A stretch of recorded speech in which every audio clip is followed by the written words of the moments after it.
बात आज की चैनल के कार्यक्रम आर पार में मैं सुरेंद्र चतुर्वेदी आपका स्वागत करता हूं। दोस्तों, जल संसाधन मंत्री सुरेश रावत ने अपनी कार्यशैली बदल ली है। ईआरसीपी योजना को लेकर वे अधिकारियों को तान रहे हैं। हर 15 दिन में अधिकारियों को तस्वीरों सहित अब देनी होगी रफ्तार की जानकारी। दोस्तों, एक साल की लंबी तपस्या और सोच समझने के बाद पुष्कर नरेश सुरेश रावत ने अपने मंत्रालय का काम बखूबी संभाल लिया है। जल संसाधन मंत्री होने के बाद से वह यद्यपि अंदरूनी तौर पर ईआरसीपी योजना, नदी ग्रिड योजना की बारीकियों को समझकर कार्य योजना को अंतिम रूप दे रहे थे, मगर योजना पर होता काम किसी को नजर नहीं आ रहा था। ऐसा प्रतीत हो रहा था जैसे सुरेश रावत जाहिराना तौर पर अन्य मंत्रियों की तरह चमकाने वाली नेतागिरी नहीं कर रहे। यूं भी मैं जितना समझ पाया हूं, सुरेश रावत पानी के ऊपर तैरने वाले तैराकों में से नहीं, वे पानी के अंदर तैरकर दरिया पार करते हैं। राज्य की सबसे बड़ी, महंगी और महत्वपूर्ण ईआरसीपी योजना के लिए केंद्र और राज्य सरकार के बीच तालमेल बैठाकर योजना को साकार रूप में परिणित करना कोई छोटा मोटा काम नहीं है। इसी योजना को पिछली गहलोत सरकार के कार्यकाल में कोई रफ्तार नहीं मिल सकी थी और योजना लगभग फेल हो चुकी थी।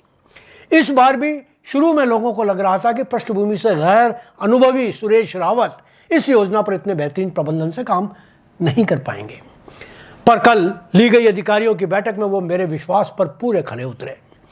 जब कल लोगों ने कोटा में अधिकारियों की बैठक में सुरेश रावत की कार्यशैली देखी तो लोग समझ नहीं पाए कि क्या यह लाडपुरा मोहामी गांव का वही युवक सुरेश रावत है जो अधिकारियों को योजना के क्रियान्वयन का अनुभवी पाठ पढ़ा रहा है। सुरेश रावत की योजना पर मजबूत पकड़ अधिकारियों को तब समझ आई जब योजना की रफ्तार को तेज करने के लिए उन्होंने फील्ड अभियंताओं को हर 15 दिन में तस्वीरों सहित रिपोर्ट भेजने के सख्त निर्देश दे दिए।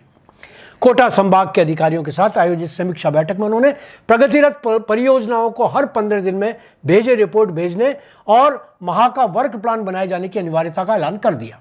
मंत्री ने अब प्रोजेक्ट इंजीनियर्स के गले में एक ऐसा पट्टा बांध दिया है जिसमें घड़ी बंधी हुई है। रावत ने इस वित्तीय वर्ष में बड़ी परियोजनाओं में किए जाने वाले कार्यों का एक्शन प्लान संबंधित अभियंताओं से मांगा है, जो बुनियादी तौर पर बहुत जरूरी है।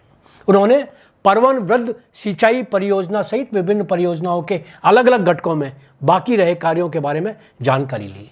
उन्होंने परवन परियोजना में हो रही देरी पर जबरदस्त नाराजगी दिखाई और निर्देश दिए कि कार्य की गति बढ़ा दी जाए।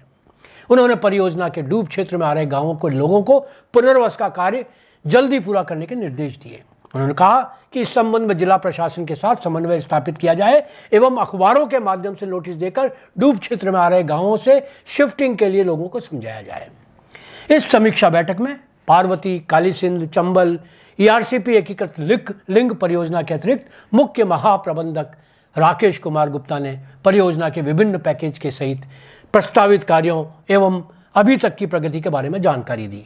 उन्होंने बताया कि परियोजना को धरातल पर उतारने के लिए प्रथम चरण में रामगढ़ व महलपुर, बोराज, बारा, नवनेरा, बैराज से बीसलपुर बांध तक ईसरदा बांध भरने के लिए 9,600 करोड़ रुपए की स्वीकृति एवं कार्यादेश जारी किए जा चुके हैं। उन्होंने बताया कि पैकेज 1 के तहत 45.30 मिलियन घन मीटर एमसीएम भराव क्षमता के रामगंज बैराज का निर्माण 12 जिले में पार्वती नदी की सहायक कूल नदी पर किया जाएगा। 258.41 एमसीएम भराव क्षमता के महलपुर बैराज का निर्माण 12 जिले की पार्वती नदी पर तथा कालीसिंध नदी पर नवनेरा बैराज पर 375 क्यूमैक्स जल प्रवर्तन की क्षमता वाले नवनेरा पंप हाउस का निर्माण कोटा जिले की दिगोद से तहसील के एबरा गांव में किया जाना है।